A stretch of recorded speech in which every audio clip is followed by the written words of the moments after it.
জান I love U S plus S.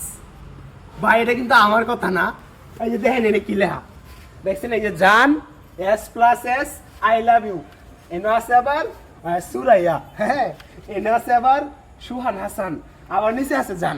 আসছিলাম একটা স্কুলে ভিডিও করবার, মানে আজকে আপনাদেরকে একটা প্রেমের ক্লাস নিব। হ্যাঁ আপনাদের সম্পূর্ণ ক্লাসটা শিখাই। হ্যাঁ এদিকে আছে আবার জান পাখি, হ্যাঁ তারপরে এইখানে আছে মিম প্লাস সুমাইয়া, মানে এখানে এসতে মানে এসতে বুঝলাম সুমাইয়া, আবার এসতে বুঝলাম সুহান, হ্যাঁ আর এই যে এইখানে মিম। যেমন কি এই প্রেমটা কি ত্রিভুজ প্রেম হয়ে গেল কিনা আমি তো বুঝতেছি না কিছুই।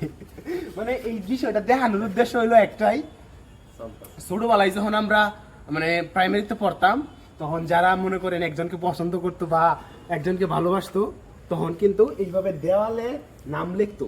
এই বিষয়টা দেখে আমার ওই ছোটবেলার কথা মনে পড়ে গেছে ভাই।